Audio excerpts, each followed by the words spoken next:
everyone. So today we'll be studying about the mole concept. Mole concept क्या होता है जानने के लिए हमें सबसे पहले जानना पड़ेगा व्हाट इज अ मोल.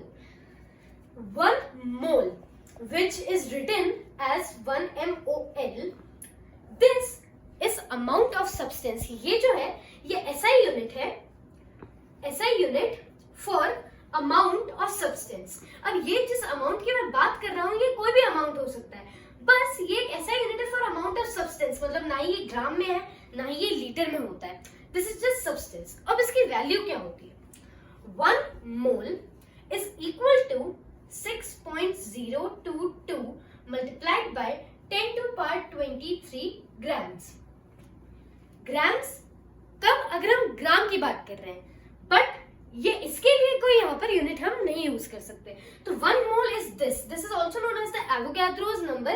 इससे हम इसे Na या फिर NOC भी ऐसे भी यूं रिप्रेजेंट कर सकते हैं. This is the Avogadro number और 1 mole. This is equal to 1 mole. जैसे अगर मैं कहूं that this is equal to this is just amount of substance, तो हम कह सकते हैं that I have 1 mole of book. Suppose मैं कहूं I have 1 mole of chocolates, तो उसका क्या मतलब हुआ? 6.022 multiplied by 10 to power 23 chocolates है मेरे पास. ऐसे ही अगर मैं कहूं इतनी मेरे पास साइकिल्स है, तो मैं डायरेक्टली यहाँ पर साइकिल्स लगा सकता हूँ. तो जो भी मैं यहाँ पर यूनिट लगाऊंगा वो मेरे हाथ में. दिस इज जस्ट द ऐसा unit for amount of substance. Now हम देखेंगे इसे कैसे हम केमिस्ट्री में यूज कर सकते हैं. तो हम इसे कैसे पीरियोडिक एलिमेंट्स में यूज करेंगे. तो सबसे पहले इसके लिए हम लेंगे carbon. Now we all know that carbon is the 6th element. Hydrogen, helium, lithium, beryllium, boron, carbon. So 6 is the atomic number of carbon. 6 being the atomic number means that it has 6 protons, 6 neutrons and 6 electrons in its shell. Now अब जैसे मैंने यहाँ पर आपको बताया कि इसके shell में ये सब होता है, तो मैं कैसे कह रहा हूँ ये shell and what is this shell? So carbon is an element which has an atom, so I can represent it like this. These are called the shells. Shells always consist of electrons. And for stability, as per the Hund's rule, which we'll talk about in later, and also of Bose principle, here in the middle is the nucleus, which is made up of protons and neutrons. This is the first shell for stability, which has to have 2 electrons. So here electron 1, electron 2, and in this outer shell, as I am telling, there are 6 electrons. Here there must be 4 electrons: electron 1, electron 2, electron 3 and electron 4. Like this there are total of 6 electrons in the shell. Here are 6 neutrons and also 6 protons, क्योंकि neutron और proton से ही मिलकर हमारा nucleus बनेगा. तो if I talk about this, तो इसके अंदर तो होगा हमारे पास 6 इलेक्ट्रॉन्स. और जो मास है, अगर हमें देखना है कि कार्बन के एक एटम का कितना मास है, चलो हम ये जानते हैं मोल से कि कार्बन के एक एटम का कितना मास है. तो ये जानने के लिए हमें देखना पड़ेगा कि हम एटम का मास निकालेंगे कैसे. हियर अब 1 मोल तो हमें समझ आ ही चुका है. तो mass of a proton is 1.67 multiplied by 10 to power -24 grams. This is the same value for mass of a neutron. पूरा सेम आएगा. But mass of electron is very small, तो उसको हम वेट मेजर करने में कभी यूज करेंगे ही नहीं. तो वेट सिर्फ और सिर्फ प्रोटॉन और न्यूट्रॉन से हमारा निकल जाएगा. तो अब मास ऑफ प्रोटॉन जो है वो भी इतना है और मास ऑफ न्यूट्रॉन भी इतना ही है. तो हम इसे कहते हैं AMU, या फिर आजकल U भी कह देते हैं direct, but AMU is the more correct term. Atomic mass unit. It stands for atomic mass unit. तो अगर हमें इसका वेट देखना है तो हम कैसे देखेंगे? 6 multiplied by this whole value, 1.67 multiplied by 10 to power minus 24। इतने ग्राम्स का वजन है इसके प्रोटॉन्स का। न्यूट्रॉन्स का भी सेम होगा, तो हम इस टोटल को मल्टीप्लाइड बाय 2 लिख सकते हैं, राइट। तो जब हम इसे मल्टीप्लाइड बाय 2 करेंगे तो हम इसे लिख सकते हैं 12 multiplied by 1.67 multiplied by 10 to power minus 24 grams. इतनी इसकी जो बड़ी यूनिट आती है, बट ये होती बहुत छोटी है। क्यों? क्योंकि 10 टू पावर माइनस 24 का मीनिंग होता है 1 डिवाइडेड बाय 10 टू पावर 24, तो ये यूनिट बहुत ज्यादा छोटी है। तो कार्बन का जो वेट है वो ये हो जाएगा, और जैसा भी मैंने आपको बताया this is same as air weight, तो हम कार्बन का वेट सीधे लिख सकते हैं 12 AMU, एटॉमिक मास यूनिट। अब what do I want to do, अब अगर मैं ये तो इसके 1 एटम का मास हो गया, बट अगर इसके 1 मोल एटम्स का मास निकालना है, 1 मोल कैसे?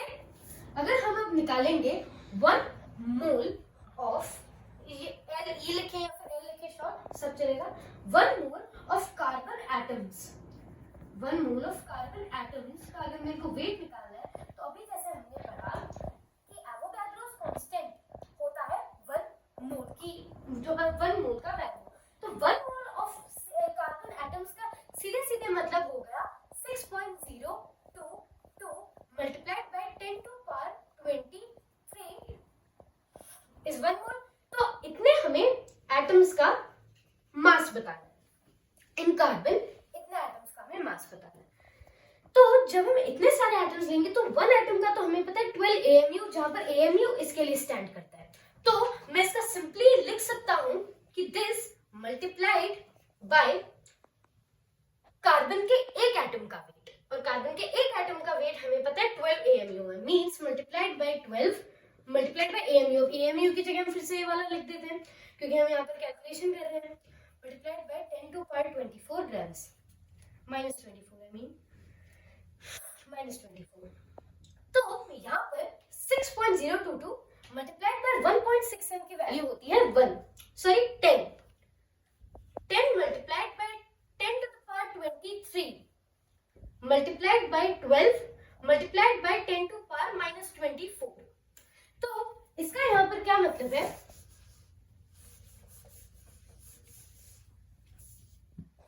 इसका यहाँ पर मतलब है 12 मल्टीप्लाइड बाय 10 टू पावर, ये 24 हो जाएगा, मल्टीप्लाइड बाय 10 की पावर माइनस 24, तो 24 माइनस 24 यहाँ पर कट जाएगा, तो इसका जो हमें ग्राम में मास निकलेगा 1 मोल ऑफ कार्बन एटम्स का, तो वो हो जाएगा 12 ग्राम्स। क्यों? क्योंकि ये जो मेरी यूनिट है ये ग्राम्स में थी, तो इसका भी जो आंसर है वो ग्राम्स में आएगा। तो 12 gram is the mass of 1 mole of carbon atoms. This is known as the molar mass. तो जब हम molar mass सुनते हैं तो molar mass क्या होता है? Mass of 1 mole of such atoms. तो एक 12 ग्राम होता है, जैसे 1 mole of carbon atoms. तो अब जैसे एक मतलब हम क्वेश्चन कर लेते हैं 1 मोल, अगर हमको जानना है जैसे oxygen 64 gram of oxygen, 1 minute, ये कंसेप्ट अब हमें समझ में आ गया है। तो अब हम यहाँ पर क्या करेंगे, 64 ग्राम्स ऑफ ऑक्सीजन में कितने मोल्स हैं डिटरमाइन करेंगे, moles in 64 gram of oxygen. अब जैसा मैंने आपको बताया ऑक्सीजन जो है hydrogen, helium, lithium, beryllium, boron, carbon, nitrogen, oxygen 8 element stand करता है, तो इसका जो वेट है वो होता है 16। ये हम कैसे पता लगा रहे हैं, अब मैं आपको बताता हूँ। O जो है ऑक्सीजन, इसका जो है 8 है एटॉमिक नंबर, तो मतलब इसके अंदर 8 प्रोटॉन्स है, 8 न्यूट्रॉन्स है, 8 इलेक्ट्रॉन्स है। हमें इलेक्ट्रॉन से कुछ भी नहीं करना, हमें प्रोटॉन और न्यूट्रॉन का ही मास हमको इसका टोटल मास दे देगा। प्रोटॉन का मैंने आपको मास पता है AMU होता है, तो एक बार के लिए हम AMU लिख सकते हैं। 8 प्लस 8 प्रोटॉन का जो होगा मास प्लस 8 न्यूट्रॉन का, तो मींस इसके अंदर 16 AMU आएंगे। AMU का क्या मतलब होता है अभी हमने जाना है, तो इससे हम ये बता सकते हैं सीधे कि 1.67 multiplied by 10 to power minus 24 multiplied by 16 इसका एक एटम का वेट है। बट मोलर मास हमें यहाँ पर जानना पड़ेगा, तो मोलर मास कैसे निकलेगा, molar mass is equal to 1 mole of O atoms, 1 mole of O atoms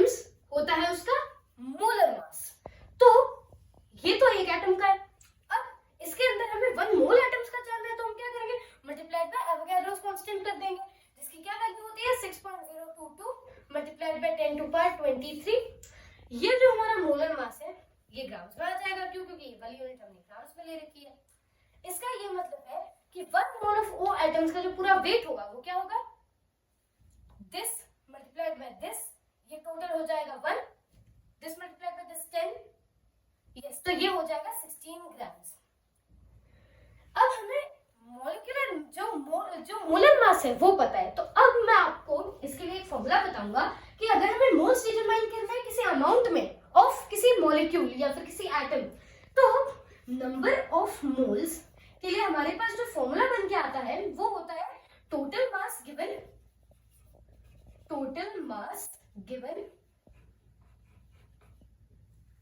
divided by the molecular mass, the molar mass I can say।